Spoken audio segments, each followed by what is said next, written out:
Hello বন্ধুরা, তোমাদের মাঝে নিয়ে এলাম শীতের ধারাবাহিকের 406তম পর্ব। তো চলো ভিডিওটি শুরু করা যাক। যখনই দেখতে পায় তালা দেওয়া রয়েছে দরজায়, তখনই কি করবে বুঝতে পারে না। যখনই চাবি খুঁজে পায় না, তখনই নিজের মাথায় ক্লিপ খুলে ওই তালাটাকে খুলে ফেলে এবং সেখান থেকে তাড়াতাড়ি করে বেরিয়ে যায়। গাড়ি নিয়ে বেরিয়ে পড়তে একটু সামনে যেতেই অসীমের গাড়ি সেখানে দেখতে পায় মিস্ত্রি। তখনই সেখান থেকে নেমে চারপাশেই শুধু অসীম ও অনামিকাকে খুঁজতে থাকে, কিন্তু কোথাও তাদেরকে খুঁজে পায় না। অপরদিকে অনামিকা যখন অসীমের কাছাকাছি আসবে, তখনই একটা হারিকেন পরে সেখানে আগুন লেগে যায় এবং তার অতীতের কথা মনে পড়ে। তাই অসীমকে একা রেখেই সেখান থেকে পালিয়ে আসে। মিস্ত্রিকে সেখানে দাঁড় করিয়ে অর্জুন ছুটে যায় সব জায়গায় ওদেরকে খোঁজার জন্য, কিন্তু সেখানে কাউকেই খুঁজে পায় না। হঠাৎ করেই পেছন থেকে অনামিকাকে দেখতে পায়। ওকে দেখতে পেয়ে যখনই প্রশ্ন করতে যাবে, ঠিক তখনই ও চুপ করে থাকে। অপরদিকে হঠাৎ করেই মিস্ত্রি দেখতে পায় পাশে একটা আগুন জ্বলছে। সেটার কাছে এসে দেখতে পায় অসীম ভেতরে রয়েছে। তাই অসীম বলে চিৎকার করে ওঠে।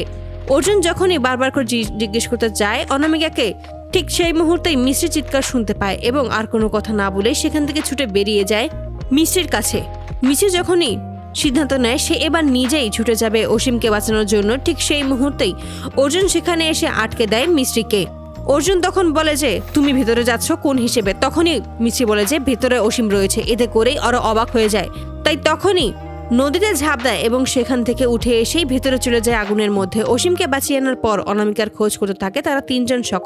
তিনজন তিন দিকেই ছুটে চলে যায়। এক পর্যায়ে মিস্ত্রি প্রিয়াকে দেখতে পায়, আর তখনই কাছে এসে দেখতে পায় প্রিয়া জ্ঞান হারিয়ে পড়েছে। অপরদিকে দেখা যায় যে মিস্ত্রিকে যখন প্রিয়া দেখতে পায় তখন সে এরকম নাটক করেছে।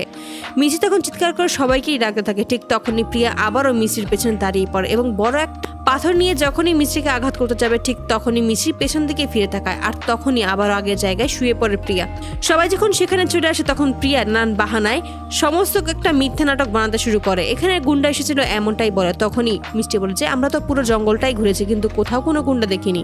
এই সমস্ত কথা যখনই বলে তখনই আবারও নাটক করে সবাইকে ভুলিয়ে ফেলে এবং সকলকে নিয়ে তখন সেখান থেকে চলে যায়। তখনই অর্জুন বলে যে আমার গাড়িটা নিয়ে তুই চলে যা। অর্জুন যখন অসীমের গাড়িতে উঠবে, ঠিক তখনই খুব ভালোভাবে লক্ষ্য করে আর দেখতে পায় যে সেখানে কোনো দাগ পড়েনি। আর তখনই মিস্ত্রিকে বলে তুমি ভালোভাবে লক্ষ্য করলেই দেখতে পাবে এখানে কোনো গুন্ডাই আসেনি। যদি গুন্ডা এসে থাকতো তাহলে নিশ্চয়ই কোনো দাগ পড়তো। এই গাড়িতে কোনো একটা আচরেরও দাগ নেই, তাহলে কিভাবে আমি বিশ্বাস করব? মিস্ত্রি তখন বলে যা হওয়ার সেটা হয়ে গেছে। প্রিয়া নিশ্চয়ই মিথ্যে কথা বলতো, কিন্তু একজন মা কখনোই তার সন্তানকে নিয়ে মিথ্যে কথা বলতে পারে না। এই সমস্ত বলে অর্জুনকে শান্ত করে। পরের দিন বাড়িতে এসে অনামিকা সকলের উদ্দেশ্যে বলে যে মিস্ত্রি ভাবে এটা 2 মাস চলছে, কিন্তু তখন তো অর্জুন ভাইয়ের সাথে এই বাড়িতে ছিল না। তখন যশোদা বলে যে এটা আদৌ অর্জুনের বাচ্চা কিনা সেটাই তো আমরা জানি না। তো বন্ধুরা, তোমাদের কি মনে হয় এই সমস্ত কিছু নাটক যে আসলে প্রিয়ার অর্জুন ও মিস্ত্রিকে দূরে করা, সেটা কি বুঝতে পারবে আদৌ অর্জুন ও মিস্ত্রি? অবশ্যই তোমাদের মতামত কমেন্টে জানতে ভুলো না। ভিডিওটি ভালো লাগলে অবশ্যই চ্যানেলটি সাবস্ক্রাইব করে বেল আইকনটি বাজিয়ে দিও। ধন্যবাদ।